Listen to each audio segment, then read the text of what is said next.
Assalamualaikum warahmatullahi wabarakatuh. Oke, balik lagi di temen cerita horor. Oke, di sini gue bakal nyeritain lagi ada cerita atau sebuah kisah yang judulnya itu bertemu dengan Kijang Rana, guys. Oke, langsung aja kita mulai ceritanya. Dan cerita ini tokoh utamanya yaitu Pak Bagus ya. Sekaligus dia itu pemilik dari cerita ini, guys. Atau ini kisah nyata ya.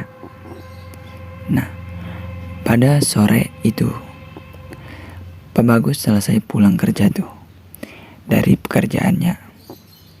Dia itu bekerja sebagai tukang tambal ban dan mencoba untuk menangkap ikan. Kebetulan Pak Bagus ini hobi banget tuh menangkap ikan menggunakan jaring. Sepulang dari tempat kerjanya, Pak Bagus ini langsung bergegas tuh pergi ke laut. Sekalian katanya refreshing otak.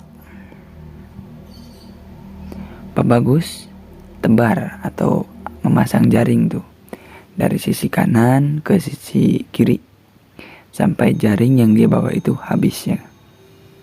Nah, dia tunggu tuh jaringnya sampai pada jam 5 sore ya. Dan jaring itu belum mendapatkan satu ekor pun ikan. Pak Bagus pun ngide tuh, apa aku malamin aja ya jaringnya. Karena waktu sudah mulai gelap, Pak Bagus pulang dan mencoba melakukan kehokian pada jaringannya itu. Jaringnya.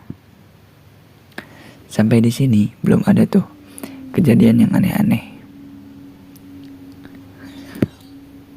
Selepas Pak Bagus datang ke rumah dan seperti biasa dia mandi, makan, bermain bersama anak-anaknya.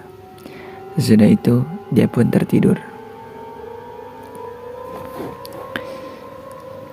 Pak Bagus ini berniat mengecek jaringnya itu pukul 5 pagi sambil mengambil jaringnya karena paginya Pak Bagus ini langsung bekerja lagi, guys. Biar sekalian gitu ya. Nah, pada malamnya dia tuh kebangun, guys. Dan sekilas mengecek jam dindingnya. Pak Bagus udah 5:30. Dan Pak Bagus langsung bergegas lagi tuh pergi ke laut. Dia sedang berjalan tuh dan dia sempat berpikir, kok 5:30? Pada saat itu suasananya sunyi banget. Karena biasanya rame atau ada tanda-tanda mau pagi, kayak ada embun atau kabut ya, guys ya. Atau ada orang-orang. Dan ini sepi banget pada saat itu. Dan Pak Bagus itu gak berpikir aneh-aneh. Dia terus berjalan tuh menuju ke laut atau ke pantai untuk mengambil jaringnya itu. Kebetulan jalan menuju lautnya itu di rumah Pak Bagus melewati kebun singkong ya, milik warga. Dan ada semak-semak. Pak Bagus sempat berpikir, ini aneh banget nih. Suasananya itu gelap gulita. Tidak ada tanda-tanda mau pagi. Dia tuh berpikir sambil berjalan tuh. Sampailah di laut. Dan masih sama, suasananya itu gelap. Dan tidak ada satu orang pun di sana. Dia berjalan. Pas pada titik ada pohon kelapa agak miring. Dan ada yang ketawa tuh. Satu kali bersuara, Pak Bagus tetap cuekin ya. Dan kedua kali masih sama ya, Pak Bagus cuekin aja. Dan ketiga kalinya Pak Bagus penasaran tuh, suara apa sih itu?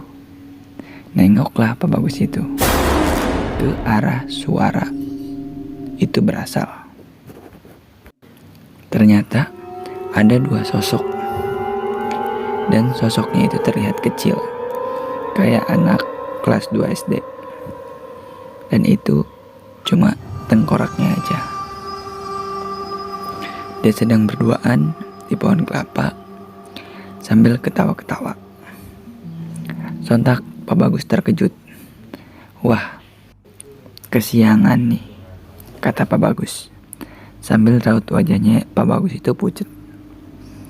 Dan serentak si sosok berdua itu langsung melihat wajah Pak Bagus. Dan Pak Bagus langsung bergegas tuh. Dia tuh putar arah ya. Dia pulang kembali karena takut terjadi kejadian yang tidak diinginkan ya. Dia jalan tuh dan kakinya itu lemas ya. Dan dia sempat berpikir lagi, kok bisa pagi-pagi lihat yang kayak gitu. Dan di perjalanannya itu dia sempat melihat bayang-bayang yang terbang dari sisi kiri matanya. Dia mencoba buat tidak menghiraukannya ya. Dan sampai di rumah, Pak Bagus duduk. Dan suasananya itu masih tetap sama. Tetap malam. Dan tidak ada tanda-tanda akan adanya pagi. Dan Pak Bagus pun sempat berpikir lagi, aneh, di sini kok gak pagi-pagi. Pak Bagus melihat ke dalam, ke jam dinding yang tadi dia lihat, dan jamnya itu masih tetap sama. Oh alah, ternyata jamnya rusak. Dan pada masa itu belum ada tuh yang namanya HP atau smartphone. Dia gak bisa tidur tuh karena menunggu kayaknya bentar lagi pagi nih. Pak Bagus pun menyalakan TV tuh dan melihat jam pada siaran waktu itu. Dan waktu itu menunjukkan pukulnya itu pukul 1 malam guys.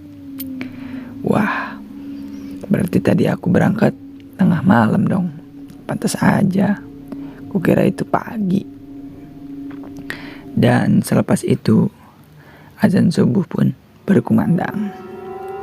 Nah, Pak Bagus pun sholat tuh. Dan sesudah sholat, dia langsung bergegas lagi untuk mengambil jaringnya itu. Dan sesampainya di laut, dia mulai tuh masuk ke dalam air dan mulai mengecek-ngecek jaringnya itu. Nah, tidak setengahnya itu ya, dia cek, dia melihat di tepi pantai. Lagi-lagi Pak Bagus melihat sosok anak kecil sedang memutar-mutar di akar kelapa yang sudah dipotong. Jadi sisa akarnya aja ya, kelapanya itu udah dipotong. Konon kata cerita di daerah situ itu namanya Kijang Rana guys. Dia itu kecil kayak anak-anak, memakai topi dari rotan yang sering dipakai di area pesawahan. Kalau nama di daerah situnya katanya Dudukui, nama dari daerah situ ya. Sosok itu terus memutari akar kelapa di pinggir pantai. Selesai dia memutari, Kijang Rana itu lari ke semak-semak di pinggir pantai itu. Pak Bagus pun tidak terlalu menghiraukan karena dia tahu itu bukan orangnya.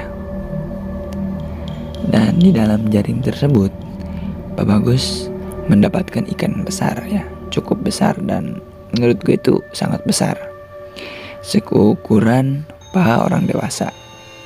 Nah, dia tuh langsung gembira tuh, senang. Dan dia pun langsung pulang dan membawa hasil tangkapannya itu ke rumah.